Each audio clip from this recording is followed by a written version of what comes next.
Good morning girls. आज हम करेंगे गांधी जी के राजनीतिक विचार। तो गांधी जी के धर्म व राजनीति के संबंध में क्या विचार थे?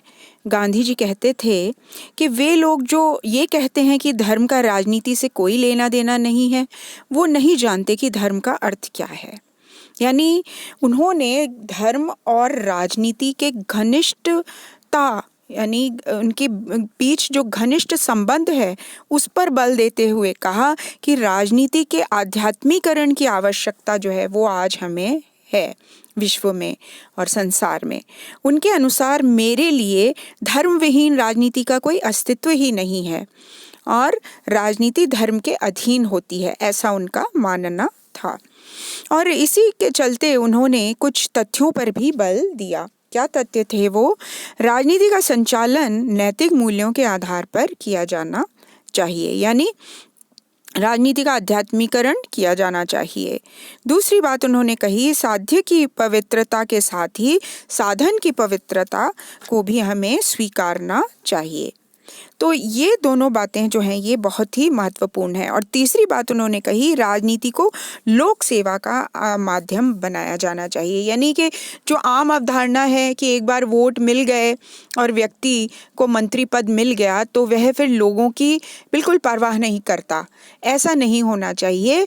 उसको एक लोक सेवक के रूप में कार्य करना चाहिए। दूसरा जो महत्वपूर्ण राजनीतिक विचार है गांधी जी का, वह है धर्म व राज्यों के संबंध में क्या विचार हैं उनके। तो धर्म जो है राज्य के विचार का धर्म राज्य के विचार का उन्होंने विरोध किया है। वो ये मानते थे कि सभी धर्म जो हैं वो समान नैतिक नियमों पर खड़े हैं और व्यवहार में किसी भी एक संगठित धर्म को स्वयं में पूर्ण वो नहीं मानते थे। तो इसलिए उन्होंने कहा कि संगठित धर्म एवं राज्य की घनिष्ठता जो है वो इस चीज का उन्होंने विरोध किया है और किसी भी धर्म विशेष से संबंधित जो धर्म राज्य की धारणा है उससे वो बिल्कुल सहमत नहीं थे। उन्होंने कहा, अगर मैं डिक्टेटर हूँ तो धर्म तथा राज्य को एक दूसरे से अलग रखूंगा, ऐसा उन्होंने बोला। फिर दूसरी बात जो महत्वपूर्ण है वह यह है कि पाश्चात्य धर्मनिरपेक्ष राज्य की धारणा से वो असहमत थे। जो पाश्चात्य धर्मनिरपेक्ष राज्य की धारणा है वास्तव में लौकिक राज्य की धारणा है, यानी it is the concept of a secular state. और यह राज्य को आध्यात्मिक नैतिक मूल्यों से मुक्त रखने का समर्थन करती है। तो इस प्रकार राजनीति के क्षेत्र में साध्य की पवित्रता को तो स्वीकारती है लेकिन साधन की पवित्रता की उपेक्षा करती है। जबकि गांधी जी ने ये कहा है कि साधन पवित्र नहीं होंगे तो साध्य कभी भी पवित्र नहीं हो सकता। तीसरा जो उन्होंने बात धर्म और राजनीति के बारे में कही है वह है सर्वधर्म संभाव राज्य की धारणा का उन्होंने समर्थन किया है। उन्होंने कहा है कि सर्वधर्म संभाव जो है वो राज्य की किसी विशिष्ट संगठित धर्म को नहीं अपनाना चाहिए इसके अंतर्गत, लेकिन राज्य को सभी धर्मों को सम्मान देना चाहिए, समान आस्था उनमें रखनी चाहिए और राज्य को सभी धर्मों में शाश्वत नैतिक नियमों के अनुसार अपनी नीतियों को नैतिक आधार प्रदान करना चाहिए। अब राज्य के संबंध में उन्होंने क्या विचार रखे? पहला तो उनका महत्वपूर्ण विचार था प्रकृति के बारे में राज्य की, जिसके अंतर्गत उन्होंने कहा कि सैद्धांतिक व दार्शनिक दृष्टि से राज्य को एक हिंसक व अनैतिक संस्था उन्होंने माना है और इस आधार पर उन्होंने अराजकतावादी समाज व्यवस्था का समर्थन किया है। उन्होंने कहा कि राज्य केंद्रित एवं संगठित रूप में हिंसा का प्रतिनिधित्व करता है, इसलिए उसका मिनिमम रोल होना चाहिए। यानी व्यक्ति की आत्मा होती है किंतु राज्य आत्मा रहित मशीन है और अपने अस्तित्व मात्र के लिए राज्य जिस हिंसा का ऋणी है उसके बिना इसे कभी भी पोषित नहीं किया जा सकता। यानी यह मोटे शब्दों में हम देखें कि राज्य की उत्पत्ति उन्होंने कहा कि हिंसा से हुई है और उसका अस्तित्व एवं पोषण भी हिंसा पर ही आधारित है और इस प्रकार उन्होंने राज्य को एक प्रकृति से एक हिंसक संस्था माना है। और समाज में न्यायालय, जेल, पुलिस, फौज, इसकी मदद से वो हिंसा को संगठित करते हैं और व्यवस्थित रूप में प्रस्तुत करते हैं। ये साधन है राज्य के हिंसा करने के। तो इसलिए उन्होंने कम से कम रोल यानी भूमिका राज्य की मानी है व्यक्ति के जीवन में। दूसरी महत्वपूर्ण बात उन्होंने कही है कि व्यावहारिक दृष्टि से राज्य को अपनी प्रकृति से एक आवश्यक बुराई और नकारात्मक साधन उन्होंने माना है।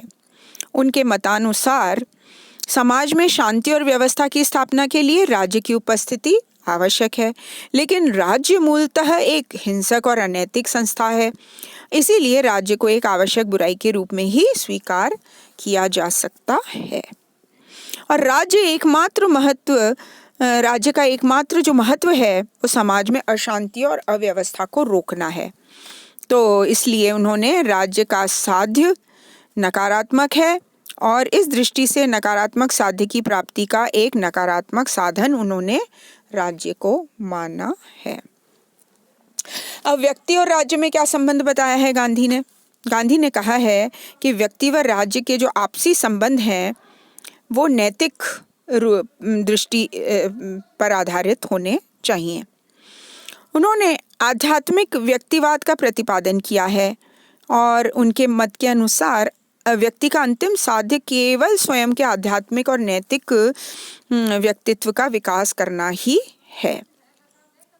इसलिए गांधी ने सैद्धांतिक आधार पर यह निष्कर्ष निकाला है कि नैतिक दृष्टि से व्यक्ति एवं राज्य में परस्पर विरोध पाया जाता है और व्यक्ति के पूर्ण नैतिक विकास के लिए जरूरी है कि राज्य का अंत कर दिया जाए। तो ये उनके विचार जो थे ये राज्य के संबंध में थे। अब प्रभुसत्ता और राजभक्ति के संबंध में उनके क्या विचार थे? गांधी के अनुसार व्यक्ति को साध्य तथा राज्य को एक साधन माना है, ये तो हमने बताया, और इसी आधार पर उन्होंने राज्य की प्रभुसत्ता को सीमित, मर्यादित एवं नियंत्रित रूप में ही स्वीकार किया है। उन्होंने बोला है कि राज्य के प्रति व्यक्ति की भक्ति के नैतिकता सापेक्ष सिद्धांत का प्रतिपादन होना चाहिए। उन्होंने ये भी कहा है कि राज्य को केवल उसी स्थिति में व्यक्ति की भक्ति प्राप्त करने का अधिकार है जब तक कि उसकी नीतियां, कानून और कार्य व्यक्ति के अंतःकरण के अनुरूप हों। यदि राज्य की नीतियां व्यक्ति के अंतःकरण के अनुरूप नहीं हैं तो उसे ये राइट है कि वो राज्य की नीतियों को नहीं माने, यानी उनका अनुसरण नहीं करे। चौथी बात जो है वो यह है कि राज्य का सर्वोत्तम साध्य, यानी पूंजीवादी विचारकों के इस मत से वो असहमत थे कि राज्य का एक प्रमुख साध्य या उद्देश्य व्यक्ति के निजी संपत्ति के अनियंत्रित अधिकार की रक्षा करना है। उन्होंने साम्यवादी विचारकों के इस मत को भी अस्वीकारा कि राज्य का साध्य केवल मजदूर वर्ग के हितों की रक्षा करना ही होता है। गांधी के विचारों में राज्य का उचित साध्य धन अथवा संख्या के आधार पर किसी वर्ग विशेष के हितों की पूर्ति करना नहीं हो सकता और राज्य का एकमात्र उचित साध्य सभी व्यक्तियों की उन्नति के लिए प्रयत्न करना है। इसका सर्वोत्तम साध्य सर्वोदय है। तो ये थे गांधी जी के विचार, यानी केवल अहिंसात्मक राज्य यानी राम राज्य द्वारा ही सर्वोदय के साध्य को प्राप्त किया जा सकता है, ऐसा उनका मानना था। फिर राज्य का जो कार्यक्षेत्र है वह न्यूनतम हो, जैसा अब तो वो उचित मानते ही नहीं थे राज्य के दखल को व्यक्ति के जीवन में, तो इसीलिए उन्होंने एक नकारात्मक साधन माना है राज्य को, और इसीलिए उन्होंने राज्य के कार्यक्षेत्र को भी न्यूनतम मानना है, यानी कम से कम रोल होना चाहिए राज्य का। यानी व्यक्ति के नैतिक उत्थान की दृष्टि से हम यदि देखें, स्वराज्य की दृष्टि से देखें और लोकतंत्र की दृष्टि से देखें तो हम ये पाएंगे कि उन्होंने व्यक्ति के नैतिक उत्थान के लिए ज़रूरी तो माना है राज्य को, लेकिन बस केवल इतना ही, उसी हद तक जब तक कि कम से कम वह शासन करे। फिर स्वराज्य की दृष्टि से गांधी ने क्या कहा है कि स्वराज्य का अर्थ है सरकार के नियंत्रण से स्वतंत्र होना, यानी या उसका प्रयत्न करना, चाहे वह सरकार विदेशी हो या स्वदेशी हो। और यदि जनता स्वराज्य शासन के अंतर्गत भी हर बात के लिए सरकार पर निर्भर रहेगी तो यह बड़ी दुखद स्थिति होगी। यानी स्वावलंबन ही स्वराज्य है, ऐसा उनका मानना था। और तीसरी महत्वपूर्ण बात उन्होंने कही कि वास्तविक लोकतंत्र की स्थापना की दृष्टि से जनता को स्वशासन को भोग करना चाहिए और राजकीय नियंत्रण पर हस्तक्षेप से मुक्त रहना चाहिए। उनके अनुसार एक राष्ट्र तो बिना अत्यधिक राजकीय हस्तक्षेप के भी अपने कार्य को सरलतापूर्वक प्रभावशाली ढंग से चला सकता है। तो ये थे उनके राज्य संबंधी विचार। फिर उनके अधिकार और कर्तव्य संबंधी क्या विचार थे?